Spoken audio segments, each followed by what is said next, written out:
नमस्कार साथियों, स्वागत है भव्य टेक्निकल चैनल पर। देखिए, एक पावर एम्प है साउंड बाइट का SB 7.0। इसमें प्रॉब्लम देखिए, कुछ अजीब प्रॉब्लम है।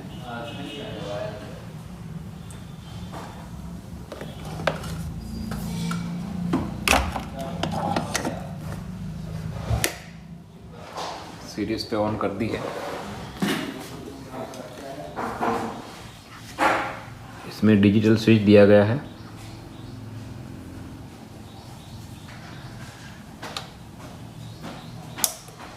देखिए, स्विच ऑन करते ही पावर ऑफ हो जाता है।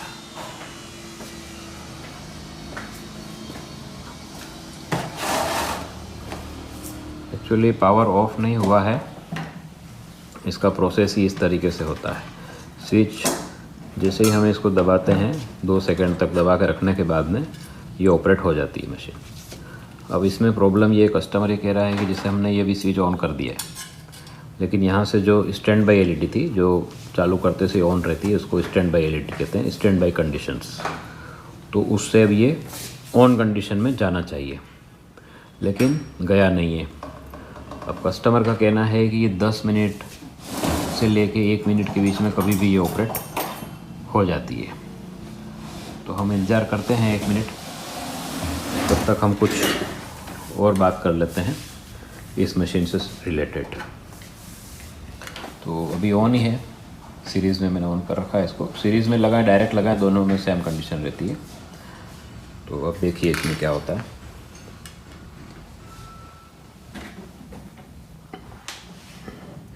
देखिए, इसका जो सर्किट है, जो MT1601 आ रही है या 1201 जो आ रही हैं, NX के अलावा जो भी आ रही हैं, उनमें जिस तरह का सर्किट होता है वो सर्किट इसमें दिया गया है। तो कहने में तो ये साउंड बाइट की 7.0 मॉडल है, लेकिन इसको आप 1201 या 1601 समझ के भी इस तरह का काम कर सकते हैं। सर्किट सेम है,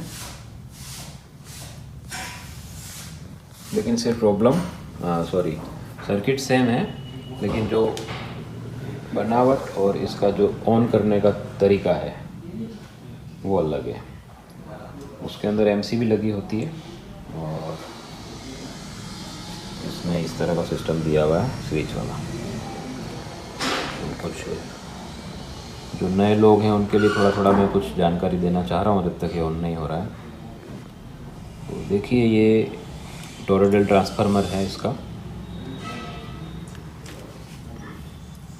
ये टोरॉइडल ट्रांसफार्मर के AC आउटपुट हैं, क्योंकि ये स्टेप डाउन ट्रांसफार्मर है हमारा, और ये स्टेप डाउन करके जो AC की हमको इसमें ज़रूरत होती है वो AC इससे मिल रही है। उसके बाद देखें, यहाँ पर 2 आपको रेक्टिफायर दिख रहे हैं, ब्रिज रेक्टिफायर। ठीक है, ये इस AC को DC में कन्वर्ट कर रहे हैं। इनकी दोनों रेक्टिफायर में 4 पिन होती हैं, उसमें से 2 बीच की जो पिन होती हैं वो AC के लिए होती हैं, और दोनों साइड की प्लस माइनस होती है। इसमें से जो नॉच दिखता है, एक कट, इस साइड प्लस होता है और दूसरी साइड माइनस होता है। सेम इस तरीके से इसमें भी होता है। ठीक है, और बाकी मैंने इसका फ्यूज़ वाला ये सब कुछ मैं एक बार बता चुका हूँ दूसरे सेगमेंट में, मतलब मेरे दूसरे वीडियो में जो पहले आ चुका है। ठीक है, देखते हैं। ये भी ऑन, ये देखिए, ये भी जस्ट ऑन हुआ है, लेकिन ऑन हो गया। इसके बाद में ये कस्टमर का कहना है कि ये ओके चलता है। ठीक है, और थोड़ी देर में लोड पे आ जाता है ये, और साउंड भी इसमें चलने लगेगा। अब इसमें देखते हैं प्रॉब्लम क्या है। ये जो PCB लगी हुई है, इसकी प्रॉब्लम ये देखो, ये आप देख रहे हैं NTC जो है टूटे हुए से दिख रहे हैं, इसमें से एक आध NTC चल रहा होगा।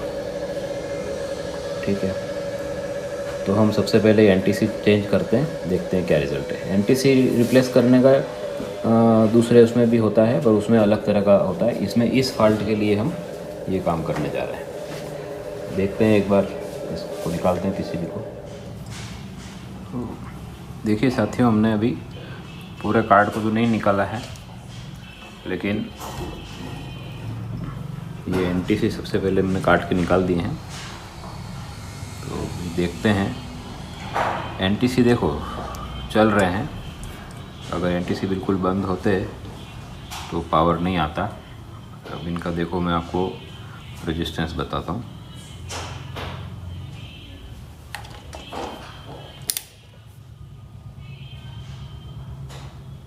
ये देखिए,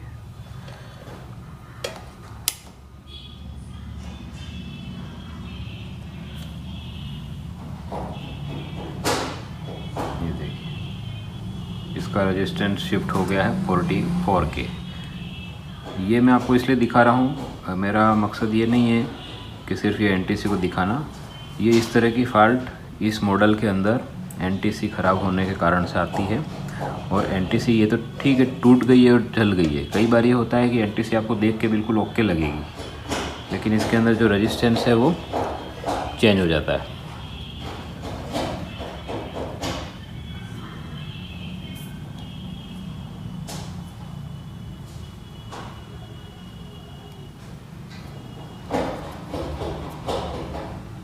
ये देखिए, इसका हो गया रेजिस्टेंस 6K और ये पूरी तरह से टूट गया है। तो देखिए, अब आपने देखा इनका रेजिस्टेंस एकदम चेंज हो गया है। तो अब क्या हो रहा है कि जब रेजिस्टेंस इनका इतना बढ़ गया है तो एसी इस जगह आती है 240 वोल्ट, ठीक है। और जो 240 वोल्ट है वो इन एनटीसी के थ्रू जाती है। तो 240 वोल्ट जो होता है वो अगर यहाँ पे कुछ 10-20 वोल्ट होता तो बिल्कुल कुछ होता नहीं, कुछ शो नहीं करता आगे। पर इतने रेजिस्टेंस हाई होने के बावजूद भी जब वोल्टेज 240 है तो कुछ ना कुछ वोल्टेज जो है वो आपके आगे चला जाता है सर्किट में। पर जो सर्किट में को जो रिक्वायरमेंट होती है वोल्टेज की, वो कम हो जाती है, क्योंकि ये इन्होंने वोल्टेज ड्रॉप कर दिया होता है ख़राब ने। तो इस वजह से क्या होता है कि जो उस सर्किट को ऑन होने के लिए जो प्रॉपर वोल्टेज चाहिए होता है, जो कैपेसिटर उसका चार्ज होता है, जो प्रॉपर होना चाहिए वो नहीं हो पाता है। तो इस वजह से ये डिले हो रहा है। डिले मतलब लेट चालू हो रहा है। तो अब देखिए, जो ओरिजिनल है मैं बता देता हूँ इनका रेजिस्टेंस कितना होता है। ये होता है एनटीसी 10D20, ठीक है। ज़्यादातर एम्प में यही लगता है। ये जो ओरिजिनल होते हैं इसके अंदर 10D20 नहीं लगता है, मैं बताऊँगा आपको दूसरा लगता है। पर ज़्यादातर कॉपी या जो भी दूसरे ब्रांड के हो रहे हैं उनमें 10D20 लगाया जाता है। तो देखिए, अब इसका रेजिस्टेंस देखिए, ये देखिए ये 12 के आसपास आ रहा है। थोड़ा सा एरर होता ही है मीटर में इसका, पर एक्चुअली ये है 10D20, मतलब जो 10 से मतलब इसका है 10 वोल्टेज, 10 ohms इसमें आना चाहिए। तो ये 11, 12, 10 तक आता है, जो भी है वो सब सही है। ये देखिए इसमें 11.1 आया, तो ये सब ठीक है।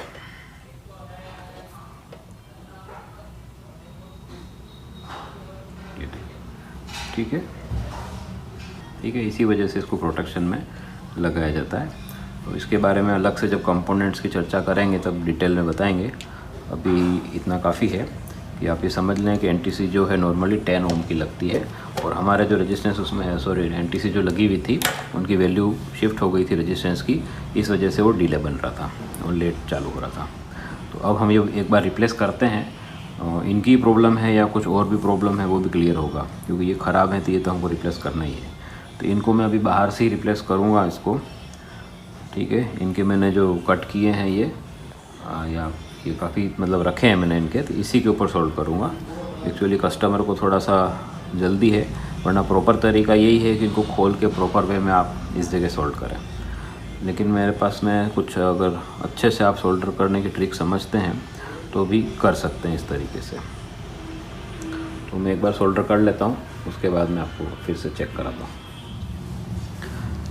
देखिए, जब भी आप इस तरह की सोल्डरिंग करें शॉर्टकट के लिए, ये जैसे मैंने जिस तरीके से कर रहा हूँ अभी कटिंग करके, क्योंकि इसको प्रॉपर होल में अपन नहीं करके इस तरह से कर रहे हैं, तो इनको क्या करना होता है, थोड़ा थोड़ा 1-1 mm जितना हमको कटिंग इस तरीके से करनी होती है कि ये आपके नीडल थोड़ी थोड़ी दिखें। देख पा रहे हैं आप, आपको ये 1, 2, 3 ये सब आपको बता देता हूँ। ये देखिए, ये 1, 2, 3, 4, 5, 6 पॉइंट है। ये 1, 2 एक के हैं, ये दूसरे के हैं, ये तीसरे के हैं। तो आप इनको देख रहे हैं, ये मैंने इनको थोड़ा थोड़ा रखा है और बारीकी से इनको काट दिया है। अब इसमें क्या होता है कि इस तरह की सोल्डरिंग करें आप तो इस तरह की एक फ़ाइल आती है, ये देखिए इस तरह की एक फ़ाइल आती है, ये आपको रखनी चाहिए। तो इसमें क्या करना है, इसको आपको क्लीन करना है। इन पर क्या कोरोजन आ जाता है, तो आप अगर सोल्डर करोगे इसी पे डायरेक्ट तो क्या होगा, सोल्डर आपका ड्राई होने के चांस रहेंगे और एमटीसी आपकी फेल हो जाएगी। तो इस तरीके से इसको थोड़ा आपको हल्का हल्का घिस देना है, इसकी शाइनिंग आ जाए इतना, ठीक है।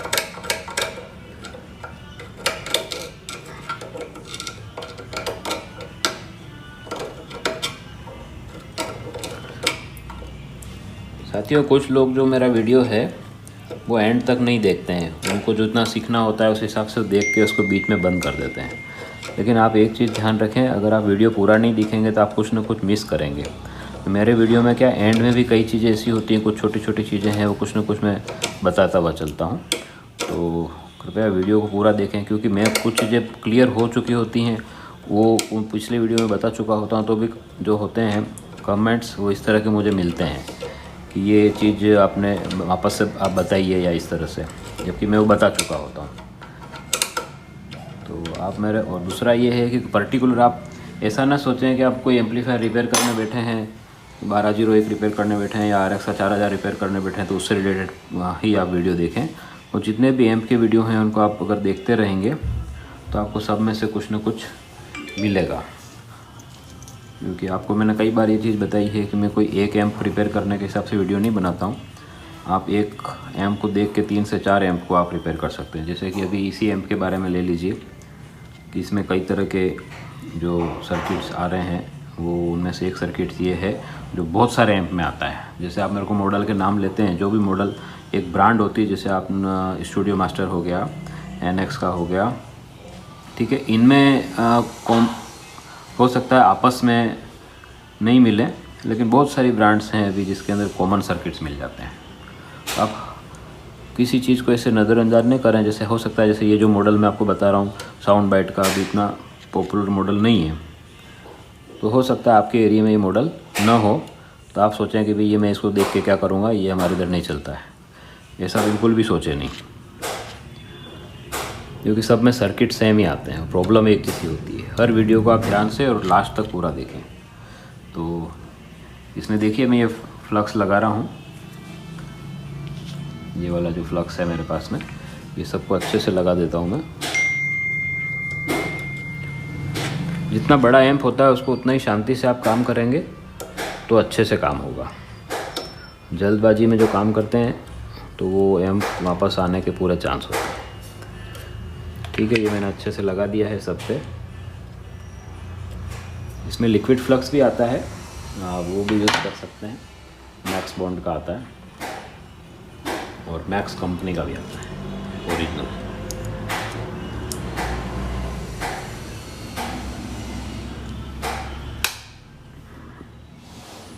दोस्तों, काम करते करते बीट की हालत ये ऐसी हो गई है, आप देखिए।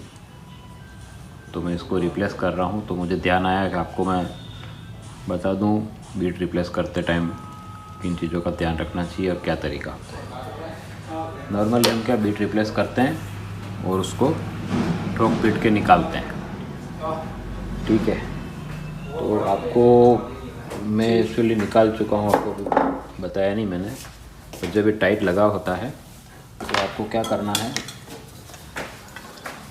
ये देखिए, ये WD-40 ये मार्केट में मिल जाता है इजीली। ये ऑटोमोबाइल की शॉप पे आपको इजीली मिल जाएगा, हार्डवेयर की शॉप पे मिल जाएगा। ये आपको रखना है। फिर क्या करना है, इसके ऊपर आपको इस जगह जब भी लगा रहता है बीट आपका, तो यहाँ किनारों पे आपको इस जगह पे स्प्रे कर देना है। उसके बाद 2-3 मिनट रखने के बाद में आपको आराम से निकाल देना है, निकल जाएगा। उसके बाद में क्या करना है, जो आपका फ्लक्स ये पेस्ट आता है हीट सिंक कंपाउंड, इसको इस पे लगा लेना है।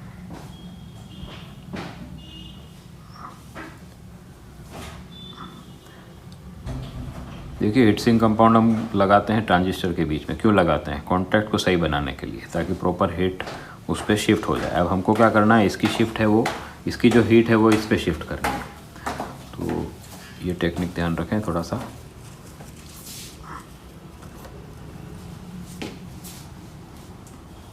आशा करता हूँ आपको टेक्निक अच्छी लगी होगी।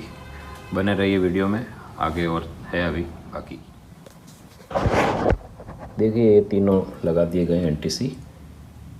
तो आइए अब इसको स्टार्ट करके देखते हैं प्रॉब्लम सॉल्व हुई या और कुछ बाकी है।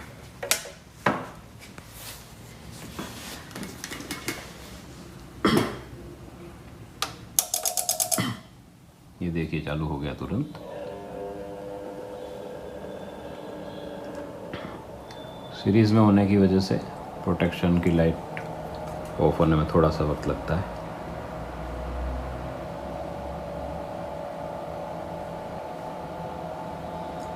देखिए एक्टिव मोड में आ गया है, ओके लग रहा है। अब इसको मैं डायरेक्ट कर देता हूँ, सीरीज से निकाल देते हैं इसको। ये भी डायरेक्ट मोड पे चल रहा है। साउंड चेक कर लेते हैं एक बार। आइए अब स्पीकर लगा के आउटपुट एक बार चेक कर लेते हैं। तो ये देखिए मैंने स्पीकर का कनेक्शन कर दिया है और ये इनपुट भी लगा दिए हैं। अभी मैंने इसको सीरीज में नहीं रखा हुआ है, तो देखिए अब ये देखिए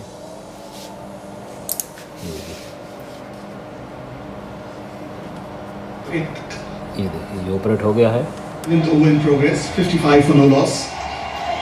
You still need 335 once more. Yes. Pat Cummins. ठीक है, ये ओके हो गया है। तो आशा करता हूँ वीडियो पसंद आया होगा। लाइक करें, शेयर करें और सब्सक्राइब करें।